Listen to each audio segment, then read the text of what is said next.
Hey everybody, welcome to the video. So I'm breaking down the Monday Night Football showdown slate for tonight on DraftKings. So the Miami Dolphins taking on the New Orleans Saints. So it's probably the worst game that we've had on paper as far as island games go this season. We have a 36.5-point over-under. Both teams have team totals below 20. We have Ian Book, the rookie, starting at quarterback for the New Orleans Saints as they have a COVID issue right now. So I don't have my hopes pretty high for this game. I mean, I'm not expecting anything spectacular. Hopefully some fun things happen to make this worth watching. But as of right now, my hopes are pretty darn low. But if you do find this video helpful in any way possible, make sure you leave a like, subscribe to the channel if you haven't yet already. If you want to take that one step further, become an official member over on Patreon. Link is down below in the description for that. Cheat sheets, optimizers, ownership projections, all that fun stuff. You know where to find it. And last but not least, this video is sponsored by PrizePicks. I'm sure most of you know what it is by now, but if you don't, it's daily fantasy sports simplified. Just you versus the projections. There's no sharks, 150 max contests, or salary cap restrictions, or anything like that. Just you versus the props they offer each and every single day. And as of right now, when you sign over on PrizePicks, you can get a free money bonus as an instant deposit match up to $100 when you use code CPEN and tell them I sent you. But I think that'll be it for the plugs for the most part. So without further ado, let's dive into today's video. And as always, we'll start at the quarterback position. And this is the main slate. There is no way I have any interest in either of these quarterbacks. Since we're on a showdown slate, though, we are forced to at least talk about them. And I would say they're fine flex plays. I don't think I'd have much interest putting either of the two in the captain spot. Maybe a little bit for Tua, but for Ian Book, 4th round pick out of Notre Dame, making his first career start, hard to know what to expect out of him. The matchup versus Miami, it's kind of middle of the road here. Earlier in the season, their defense was really, really bad. They definitely have improved. 14th DVA versus the pass, now in 15th versus quarterbacks. As for Tua versus New Orleans, they're 6th DVA versus the pass, but 21st in fantasy points allowed per game to the quarterback position. Plus, he has the better weapons to get the ball to. He's got Mike Gesicki. Jalen Waddle's going to be back this week, Devontae Parker, and some of the other decent options. As for Ian Book, you pretty much have Alvin Kamara in the backfield. All the tight ends have COVID, and the wide receiver group is really not that impressive. Only a 17-point implied team total here. Not excited about both, but if I had to pick between the two, obviously it's going to be Tua for me, but if you're playing cash games, I'd probably end up playing both in the flex spot. But as far as putting them in the captain spot tonight, I don't have much interest whatsoever. But heading over to our lineup, I'm not going to do anything crazy here. I'm just going to end up putting both in the flex spot, talking about quarterbacks, because the prices really aren't that bad. Only $10,200 and $9,000 for Ian Book.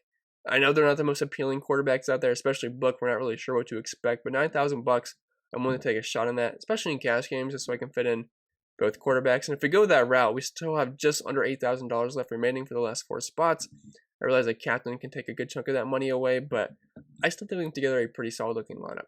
And moving on to the running back position, we will start the Saints group here first, which is basically a two-man show between Alvin Kamara at $12,200 and Mark Ingram at $5,200. Looking at snap counts last week, Kamara around 60%, Mark Ingram around 50%, and they both saw similar touches, around 10 carries and a couple of targets. Now going forward, you expect Alvin Kamara to get the majority of the touches. We know he's the more polarizing running back of the two, one of the best running backs in all of football, amazing through the air. We'll see how Ian Book uses him in the passing game. Hopefully a lot of dump offs. That'd be much appreciated because I'm going to have a lot of Alvin Kamara tonight. I expect him to be the highest owned player on the entire slate and more than likely the highest owned captain. But there's just so many bad plays in this slate that Alvin Kamara, he just feels like a safety valve just to plug in the captain spot and feel pretty good about it. And moving on to the Dolphins group here, it's basically a two-man show now with Duke Johnson at $7,200 and Myles Gaskin at $7,400. Duke Johnson played the most snaps and got the most touches last weekend after getting elevated from the practice squad after Myles Gaskin got activated from the COVID list. So we all assumed that Myles Gaskin was going to have the lead role. And he pretty much had a complimentary role to Duke Johnson last week. And it kind of came out of nowhere, but Duke Johnson absolutely balled out. Had around 30 fantasy points, crushed the Jets. Gaskin still had 10 carries, but we definitely expected him to be in that Duke Johnson role, and he was pretty chalky that weekend. Ended up not working out. It'll be interesting to see what happens this time around. I'm not sure if they were just being cautious with Myles Gaskin coming off the COVID list. It could swap to Myles Gaskin having the lead role once again, which we've seen in the past. But it's going to be an interesting situation. I don't think we have any confirmation on what it's going to look like, so it could be just a bit of an even split, and they're both kind of expensive. They're going to be splitting snaps and carries. And this is also a brutal matchup versus New Orleans. They're currently first DVA versus the run and allowing the fewest points per game to running backs this year, around 70 rushing yards per game, less than 40 receiving yards. It's just been absolutely brutal for running backs, and this is not a great offensive line. It's not a great running team anyway. So on either Miami Dolphins running back here, you also have Salvon Ahmed, but he played 0% of the snaps last week, so I don't really want to take a shot on him if you were thinking about going low. But overall, pretty bad situation for any of the Dolphins running backs here. And it's probably a situation I would avoid if I'm playing cash games or maybe single entry tournaments. But if you're putting 150 lineups, if you want to just kind of like split your exposure between Duke Johnson and Myles Gaskin, that might be the best way to go. And then heading back over to our lineup, the only thing I'm going to do here is plug in Alvin Kamara. And I'm going to try to put him in the captain spot. It's pretty expensive. He's just over $18,000. But we still have over $4,000 left. And if we start talking about some cheaper tight ends maybe, or a defense or a kicker, I definitely think it's something we can put together and make it look pretty solid. So moving on to the wide receiver position, we will start the Miami Dolphins group here first, which is basically Jalen Waddle and Devontae Parker plus a bunch of scrubs here, and Isaiah Ford at $2,800, and Matt Collins and Preston Williams at $200 a piece. Now Albert Wilson will be out for this game, which it does affect some things down low. There's definitely a bump up for some of the cheap guys like Matt Collins, Preston Williams, and Isaiah Ford to get some extra snaps and maybe an extra target or two. Don't really think it affects Jalen Waddle or Devontae Parker too much because they already have prominent roles. And as far as who to play here, I would say it just depends on your roster construction because they're priced exactly how you'd want them. Like, I would love Jalen Waddle, but he is super expensive on this slate. You definitely have to make it work, move some things around and find some cheap plays to be able to play Jalen Waddle. But I mean, he's obviously the top option. Devontae Parker, he can be a big play kind of guy, although I think he's going to see a lot of Marshall Lattimore, which is definitely going to hurt him a little bit. I think Jalen Waddle should have a pretty good game here versus New Orleans, but again, it's just really hard to get to that price point. But if you're looking for cheap plays, Isaiah Ford, Matt Collins, maybe Preston Williams, they can just get a couple of catches. They'll be fine at their price point, but it's really just whoever fits, to be honest. And as far as the Saints go, I mean, they're kind of tricky as well. You have Marquez Callaway, Traquan Smith. They played the majority of the snaps last week. Then you also saw Ty Montgomery and Lil Jordan Humphrey get around 25-35% of the snaps as well. So again, new quarterback, Ian Book's under center. I know Taysom Hill is not the best thrower out there, so it's probably not much of a difference this week with Ian Book. I just worry about him making his first career start, and the Dolphins defense hasn't exactly been that bad, just kind of middle of the road versus the past this year. So we'll see what happens. I mean, they are playing at home in New Orleans, which should help them a little bit, but I don't have my hopes very high for the passing game for the New Orleans Saints. But it's kind of similar to the Dolphins where I would just throw in whoever fits. I'm not going to go out of my way to play Marquez Callaway. If I just happen to have $8,000 left at the end, sure, I'll play Callaway. If I happen to have $5,000 left, I'll play Traquan Smith if the lineup calls for it. And moving on to the tight end position, it's kind of easy to break down because the Saints have one tight end on the active roster right now that doesn't have COVID, and Mike Gesicki is the main pass-catching tight end for the Miami Dolphins, although he's basically a slot receiver playing in the slot over 60% of the time. Also, Jalen Waddle is as well. The reason why I do like these two quite a bit. But Mike Gesicki, if you had the money for him, I mean, the clear-cut tight end option to use for the Miami Dolphins. Durham Smith played on over 90% of the snaps last week, although he is basically a blocker out there, doesn't really get too much in terms of the passing game. Adam Shaheen, Hunter Long, just really aren't viable plays to me. And as far as the Saints go, Nick Vannett is the only guy left standing because I'm looking at their depth chart right now. Adam Troutman on the COVID list, Juwan Johnson on the COVID list, Garrett Griffin on the IR. Like, he is the only guy left here. And if that's going to be the case, well, he's going to just be forced into some targets, at least. I know he's only averaging like 2.5 targets per game this year, but they're going to have no choice but to get him the ball a little bit. And he's only $1,000. So, I mean, I don't love Nick Vannett. I don't think he's a very exciting player, but $1,000, if he's the only tight end out there, I don't think he's a necessarily bad play. Probably not exciting, but for $1,000, that's not bad. And as far as defenses go, you guys typically know my stance, although I will change a little bit for this slate since we have such a low total.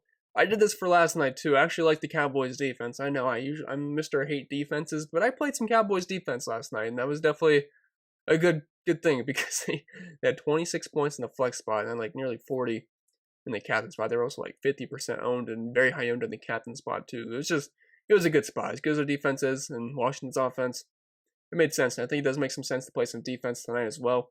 I mean, just such a low total, 36.5 points. Both teams below 20-point team totals. So I'm going to flex these defenses. That's fine, but I don't really see myself going too much in the captain spot.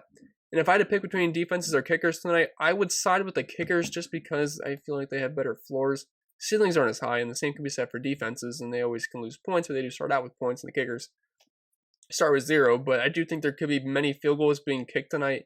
I mean, it seems like it's going to be a sloppy game, and they're playing in a dome, so it's not like we have to worry about weather anyway. So I think Sanders and Meyer are just fine plays around $4,000. Maybe better cash game plays and tournament plays, but it's pretty close in my opinion. Just don't really expect much, but I do have them both projected for around 8 points. Heading back over to our lineup, and please don't copy and paste this. I'm building it on the fly to see what fits as we talk through. There's no guarantee I'd ever use any of the lineups that I build here. I just want to see what fits. We have around $4,000 left. So, unfortunately, I don't think we can afford Jalen Waddle. I mean, if we tried to get him in, that's $900 left. We'd have to use a $200 player, which, honestly, it actually might fit. Because if we happen to use a guy like Mac Hollins and just hope and cross our fingers and toes that he happened to just catch a random touchdown at some point, that could actually work out. I can't find him, though. We plug him in, that's $700 left, and we used a $600 player like Durham Smith. I guess it is possible if you wanted to go like all the way with Jalen Waddle. If you wanted to go with Devontae Parker, you could save some money there, about $2,000, and you probably wouldn't have to get that down and dirty. Leaves you $1,500 left. We could always play Nick Vannett at $1,000. You have $2,100 left. You have Lil Jordan Humphrey. So if you want to get Tua with one of his top pass catching options, it's certainly possible. You have to dig down a little bit low, but with Vannett, that does open up some value. I'm not saying Vannett's my favorite play in the slate or anything, but for only $1,000 as the only tight end as of right now, that's not too bad looking. If you wanted to go more balanced and say maybe throw a kicker in there, so I'll throw in Jason Sanders just because I have more confidence in the Miami offense tonight, we're still left with just around $4,000. If you want to play Isaiah Ford, should get a little bit of a bump with no Albert Wilson tonight. That's $5,500 left. You could throw in Mark Ingram, who played on around 50% of the snaps last week. That's not too bad looking either. And obviously, if you want to play around with whoever you want to captain, take out Ian Book, get a guy like Jalen Waddle instead, I totally understand wanting to go that route. Let's be honest, none of this looks very appealing tonight, and your lineups will probably end up looking pretty gross. But that might end up being a pretty good thing for a showdown slate like this. But with that being said, I think that'll be pretty much it for the video. And if you did find it helpful in any way possible, make sure you give a like, subscribe to the channel if you haven't yet already. If you want to take that one step further, get a official member over on Patreon. You know where to find it. Link can be found down below. And don't forget this video was sponsored by PrizePicks. And as of right now, if you're new sign over there, you can get a free money bonus up to $100 when you use code CPEN and tell them I sent you. I think that'll be it. I'll stop rambling, and I wish you guys the best of luck tonight if you do end up playing this slate.